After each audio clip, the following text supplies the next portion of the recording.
কোনো প্রকার ওভেন বা গ্যাসের চুলা ছাড়া কিভাবে এত সুন্দর কেক বানালাম সেটাই আজকে আপনাদের সাথে শেয়ার করব। সো হ্যালো ভিউয়ার্স, আসসালামু আলাইকুম। আজকে আমি হ্যান্ড মিক্সার ছাড়াই এত সুন্দর নরম তুলতুলে ভ্যানিলা কেক বানিয়েছি। তো আমাদের লাগছে 2টা ডিম। আমি 2টা ডিম ফাটিয়ে নিলাম। ডিম ফাটিয়ে নেওয়ার পর এখান থেকে কুসুম 2টা আলাদা করে রেখে দিতে হবে, কারণ কুসুম একসাথে মিক্স করলে বাবল থেকেই যায়।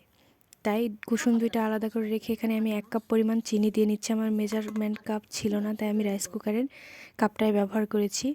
এরপর ভালোভাবে মিক্স করে নিতে হবে যাতে এর মধ্যে কোনো বাবল ক্রিয়েট না হয়।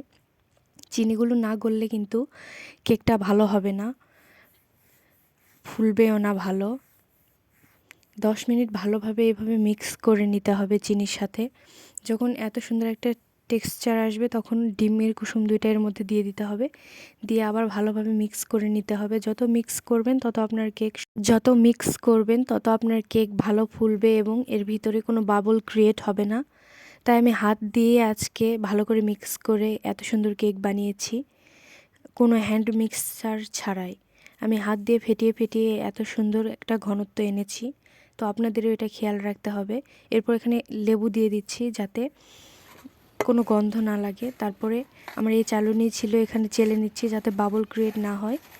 আমি 2 কাপ পরিমাণ ময়দা নিয়েছি। 2 কাপ পরিমাণ ময়দা, এর সাথে লাগছে 1 চামচ পরিমাণ ইনো। আমি আজকে ইনো ব্যবহার করেছি। এরপর এখানে 1 চামচ পরিমাণ গুঁড়া দুধ দিয়ে দিতে হবে। গুঁড়া দুধ দিয়ে ভালো করে চেলে নিয়ে এটা আবার মিক্স করে নিতে হবে। এইরকম একটা ঘনত্ব আসলে বুঝে নিতে হবে যে আপনার ব্যাটারটা তৈরি। তারপরে 1/2 কাপ পরিমাণ তেল দিয়ে নিতে হবে। ওই যেই কাপে আমি চিনি দিয়ে আর ময়দা মেপে নিলাম সেই কাপ দিয়েই 1/2 কাপ পরিমাণ তেল নিতে হবে। তারপরে আবার ভালো করে মিক্স করে নিতে হবে। মিক্স করে নেওয়া হয়ে গেলে এত সুন্দর একটা ঘনত্ব আসবে।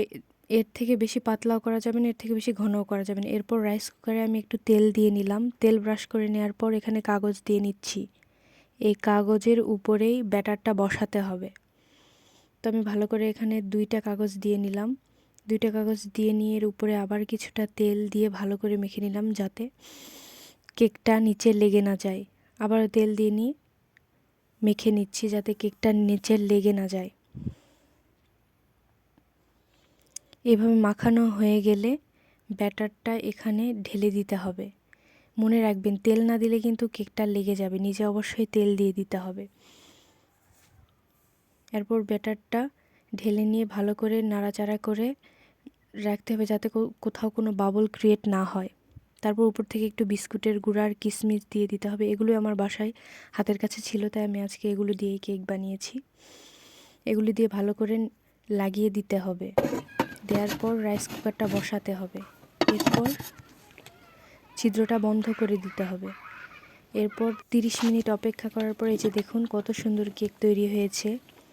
চুলা ছাড়া, ওভেন ছাড়া আজকে আমি রাইস কুকারে এত সুন্দর কেক বানিয়েছি। এরপর কাঠি দিয়ে দেখতে হবে যে ভিতরে কোনো নরম আছে নাকি নরম ছিল না। 30 মিনিটে একদম পারফেক্ট এত সুন্দর একটা কেক তৈরি।